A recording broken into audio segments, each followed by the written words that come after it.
छोटी बांझू ने मुझे कहा था कि आंटी अगर यहाँ पर तालिबान आ जाए तो हमें उठा कर लेकर जाएंगे, हम क्या करेंगे। मैंने उनको कहा था कि अलमारी है, तुम लोग अलमारी में अपने आप को छुपा लेना, वो लोग तुम्हें नहीं लेकर जाएंगे। हमारे बच्चों के दिल में खौफ है।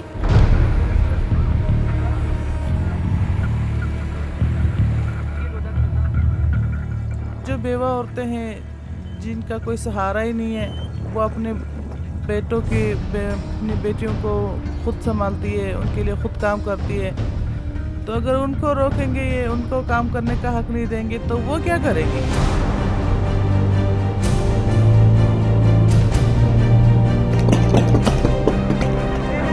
I have fear about me and my family, and my nephew, nieces, and all the women and the small girl of Afghanistan too.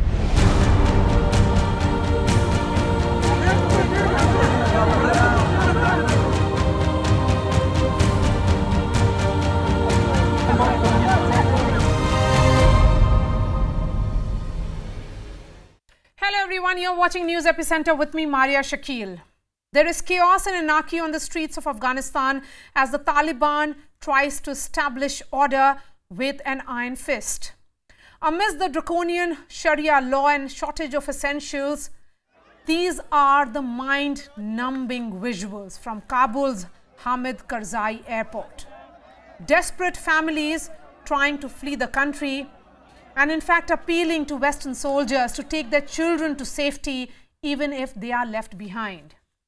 Such is the crisis that parents just want their children, even babies, to be taken safely out of the country and have a shot at freedom outside Afghanistan. Infants and young boys and girls have been caught in this crossfire with no help in sight, with families crying out to the world to take some action to protect them. If not the draconian writ, the disorder has put millions of children in danger, making these scenes an everyday reality in the war-torn Afghanistan. Over 25 children have been killed since the violence escalated, and as per the latest report from UNICEF, nearly 10 million children need humanitarian assistance. UNICEF is in fact predicting that without urgent action, 1 million children under the age of 5 will be severely malnourished by the end of 2021. After 20 years of progress and democracy, Afghanistan is returning to the dark ages before the world's eyes. And today, these children of conflict have some questions to ask. Why has the world abandoned them? Do their lives, safety, education and future not matter? And why are these children paying the price with their childhood? We have an all-women panel on News Epicenter this evening. Zohra Rahman is country director in Afghanistan for Search for Common Ground. She's joining me live from Dubai.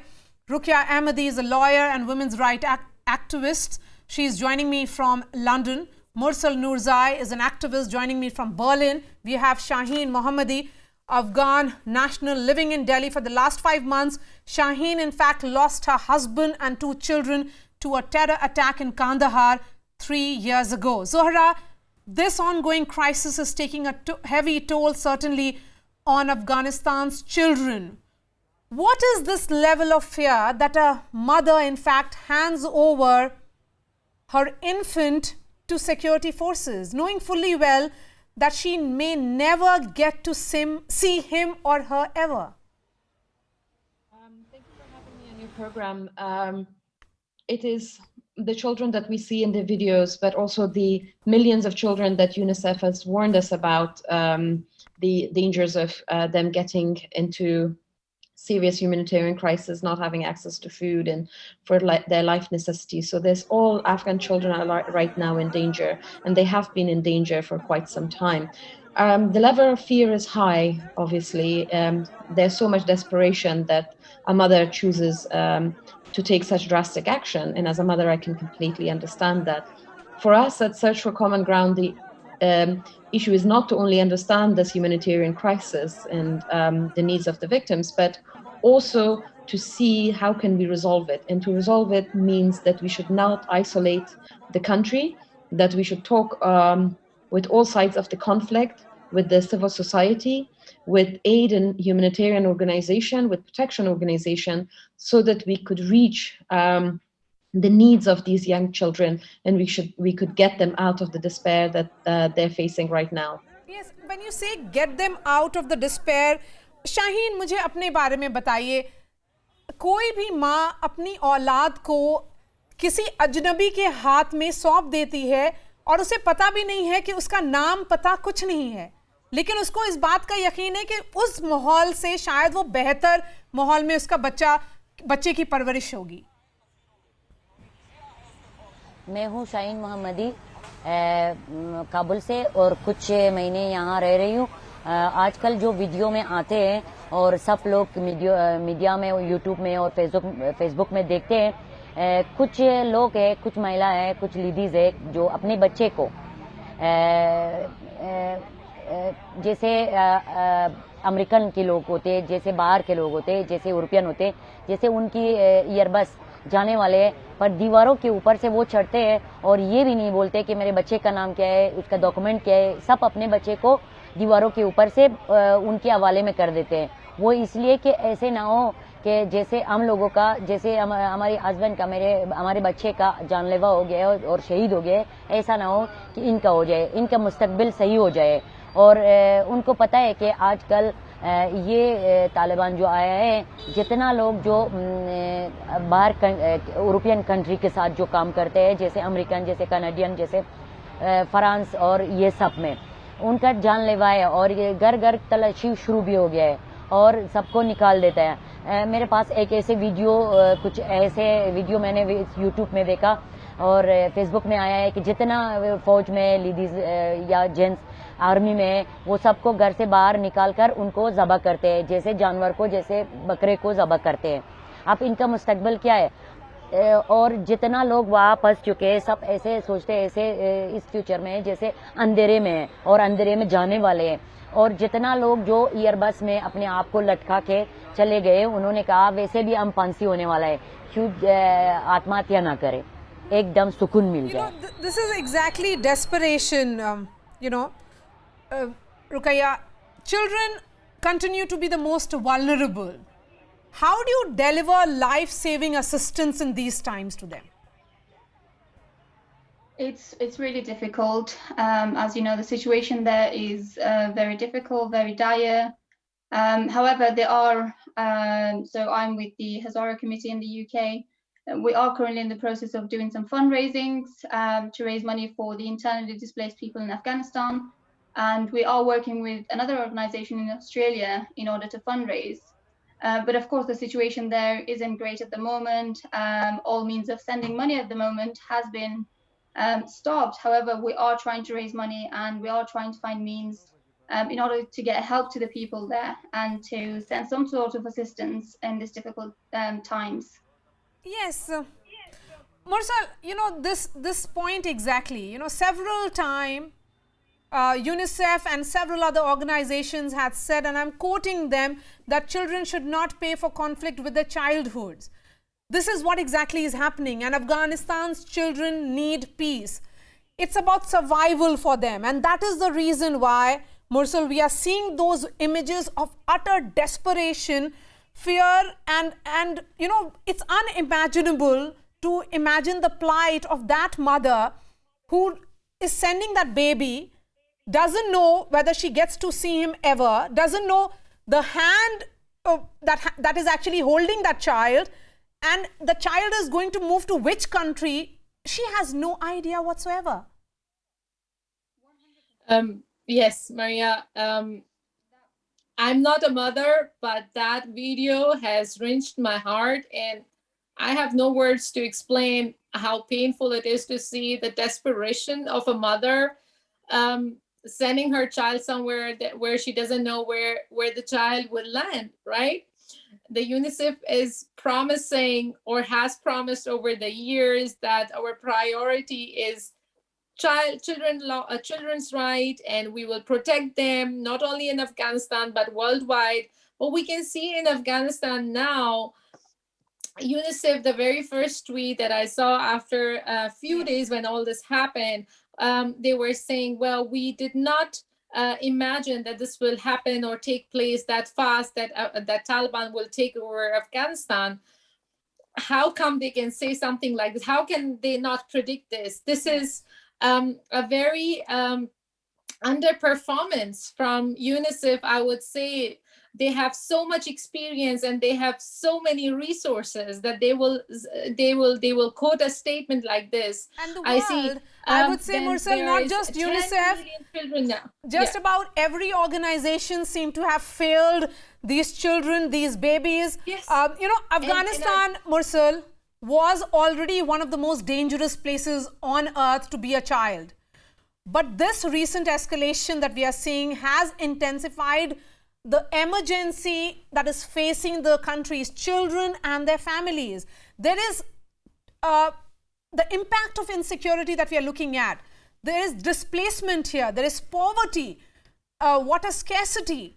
And then you are the most vulnerable. Yes. Yes. And imagine those kids who are going through now this situation, which kind of psychological impact it will leave on them. Imagine that kid, what will happen to the children who are landing somewhere and they will never meet their parents again? What will happen to all those children who are not getting a one-time meal right now in Afghanistan because of the current situation? There is an interview between Joe Biden and in one of his interviews, he says that the military, he was asked that the military advisor informed the government that it's not a good idea to take out all the militants, the whole troop, and they should leave at least 2,500 troops behind. But Joe Biden says that, well, they did not explain the reason, so I do not see the importance. You must watch that interview, and I was shocked. Yes, I'm most worried right now, Mursal, and that takes me to Zohra now. Zohra, these are the most disadvantaged children. What support will be given to the children who are separated from their families? How does it actually work? I think we're talking about the same video where a mother is passing her young baby to a soldier who's standing atop a barbed wire wall. Fortunately, that video has it's a longer video that has subsequently been shared. The parents in that case were the next to go up. So she's handing over her child as the first member of her family, and then all of them go up. The international forces that are at the airport in Kabul, they have said that they are not going to take any children that are unaccompanied. So that is a good thing. The children are not going to end up away from their families. However, children are witnessing harrowing incidents. People are being killed in front of them. They're being toppled. There's a lot of violence when they are standing in front of the door of the international airport and once they get in. Now here we all share responsibility. I am very pleased with what UNICEF has been doing as a humanitarian organization, as part of the United Nations system. It has been providing amazing support to children, and I'm very happy that they have taken the side of the Afghan children, have decided to stay in the country. And similarly, ground where I work, we have also decided to stay because we believe that however the conflict manifests itself, however harsh and bad the situation is, building peace is possible. And to build peace, we need to find a common ground, the issues that all sides care about and agree on. And care of the children could become one of these issues. And we need, as international community, as Afghans, as NGOs, we need to find these commonalities and we need to work for them. We need to keep the doors open for aid. We need to keep the doors open for money to come into Afghanistan. We need to talk about these issues, and we need to also fight against the spread of misinformation. We need to be really careful, and we need to think about and approach Afghanistan in a cool-headed way. Children are vulnerable, children are innocent, but us grown-ups, as adults, we need to really think about and make judgments and decisions that wouldn't Absolutely. impact them the way it has been impacting Absolutely. children at the airport. Yes. I'm hearing a lot of stories of people rushing to the airport with their families without having the proper documentation. That needs to stop. We need to educate people about the steps that they need to take in order to leave Absolutely. in a better way. We need to work with our international partners, with the Taliban, with the NGOs, with ICRC, all the actors on the ground, so that there's a safe passage of people into the Kabul airport, and the right people into the Kabul airport. Yes. So children, vulnerable families, women that go towards the airport and they have a flight do not get harassed and do not have to go through a corridor of horror to get there. But so this is really important, and then help and support that the diaspora can provide is really essential here. Yes, let me get a word from organizations that Shaheen. are on the ground. Yes, let me get a word from Shaheen. Since she has experienced terror firsthand, lost her children and her husband. Shaheen, अभी जो तस्वीरें आ रही हैं, as Zohra was pointing out, that security forces are highlighting that they will not be carrying babies if they are unaccompanied. आपने अपनी family से जो बात की है अफगानिस्तान में, वहाँ पर अभी क्या माहौल है? माहौल कुछ इस तरह है कि जैसे मेरे पहले मेरा जैसे मैंने कहा मेरे 2 छोटे बच्चे थे और हस्बैंड थे रास्ते में, जैसे वो लोग ऐसे बस में आते थे गजनी में, हमारा एक अयालत है वहाँ पे, उनका शहीद हो गया और मेरा 2 बच्चे उसके साथ थे। वो तो उसका बात तो अलग है, वो दर्द कभी मैं भूल नहीं पाऊँगी। पर बात अभी कुछ ऐसा है कि मेरा अभी भाई जो रह गए, माँ जो रह गए, बहनें जो रह गए, उनका अगेन क्या होगा? क्योंकि हर किसी का शौहर का, हर किसी का वाइफ का, हर किसी का, जैसे सब जॉब करने वाले, कोई चैनल मीडिया में, कोई फौज में, कोई पुलिस में, सबका एक न एक दर्द होते हैं। पर अब जो हम लोग अगेन क्या सोचेंगे, कुछ नहीं है। बस यही फ्यूचर है कि अपने आप को यहाँ से निकाल दो, अफगानिस्तान से निकाल दो। अगेन कुछ नहीं है अफगानिस्तान में, क्योंकि हम लोगों को भेज दिया गया है पाकिस्तान की। ये तालिबान जो है 50% पाकिस्तानी है, पाकिस्तान का पब्लिक है। All right, Shaheen, thank you for sharing your thoughts. I wish you strength in these times. Zohra, Rukia and Mursal, thank you so much for joining us. And joining me on the show now is Ariana Dilavari. She is an Afghan-American singer. Her video of 2011 called Be Gone Taliban had gone viral. Ariana, thank you so much for joining us. You have been a celebrated filmmaker, musician and photographer in your own right, something that seems to be under threat at the moment as Taliban takes complete control over Afghanistan. Despite their media assurances, shrinking spaces for women in public life is a truth. How do you see it? This is an atrocity. What is happening is horrific. I'm getting flooded with messages from women on the ground who are desperately trying to get out, who are fearing for their lives.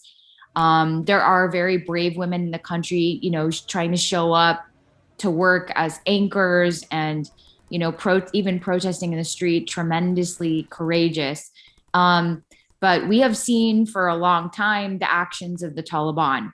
So even if they're saying, oh, don't worry, it's not going to be so bad, we have seen what they have done. Not only, during all of the peace talks, were they bombing a girls' school and killing 100 girls, or, all of the different things that they were obviously showing that there's nothing changed. And then the world continued to let it happen, which is just, I don't understand.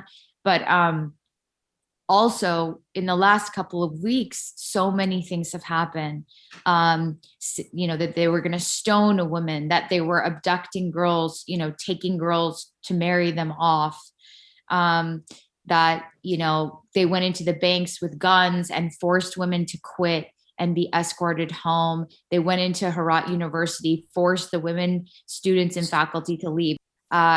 Text messages I've been receiving from women, they they sent us a bunch of what they wanted to say, and I have words here. I would like to say what they said. The women's situation in Samangan is not good, especially the girls. They are in a very bad situation and have anxiety, and the Taliban put a lot of conditions on them. They cannot leave their homes without a man. A woman was shot in the village for not wearing a burqa or having a male escort. Why would they shoot her like this? Yes, Ariana, thank you for reading those messages for our viewers. Your father Noor and mother Sitara moved back to Afghanistan from Los Angeles in 2002 to aid the reconstruction of the country post-Taliban. You in particular have used music and art to tell the story of Afghan people. Do you think all that now stares at a bleak future? Yes, 100%. I think it stares, there's a very, very bleak future. I don't trust the Taliban at all, and nobody on the planet should. And do I wish in my heart that they would change?